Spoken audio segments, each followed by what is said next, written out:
Good afternoon once again, fellow Toastmasters and fellow guests.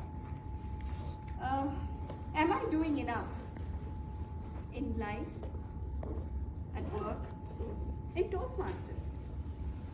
These are questions we all grapple with, don't we? At least once, if not always.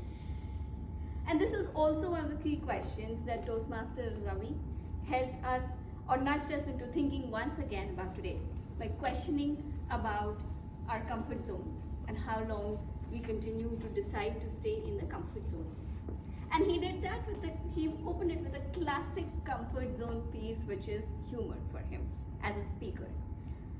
With the right sprinkle of humor, the stories that he brought in, the examples of the way he dealt with the bus conductor, or the other examples that he shared around routine about being at the firm for 7 years, gave us a very tacit example or glimpses of how one can continue to be within the comfort zone without even realizing.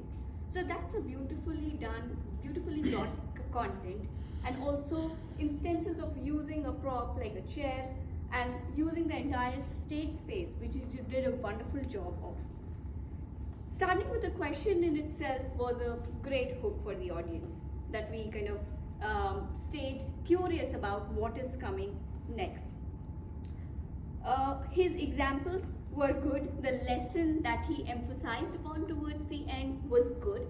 A few things that he can consider doing well is sometimes the body language was overdone. His pacing along the stage sometimes makes the audience also a little nervous. So what you can do here better is make it a little more deliberate when you think about your movements on the stage, the body language that you use.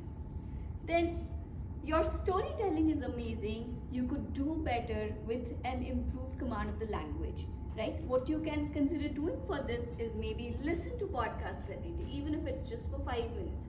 Try to spend time listening to podcasts, audiobooks, or something within the language that gives you a better command over time. So that's one thing. The last thing that I would say that he could have done a little better is the way he wrapped up the speech. While you did give a very tacit, very subtle lesson around challenging our comfort zones, you could have given a little more, elaborate set of action items that we can incorporate in our life that can help us detect our comfort zones and then take action around it. So it could have been a little more elaborate. But having said that, a speech we all thoroughly enjoyed with the right sprinkle of humor, with the right impact created through examples of the body language and the use of prop that you brought in. And kudos to you for delivering speech at such a short notice and still making us all laugh and giggle all along while giving us a key lesson to take away from this meeting. So thank you so much. Thank you very much.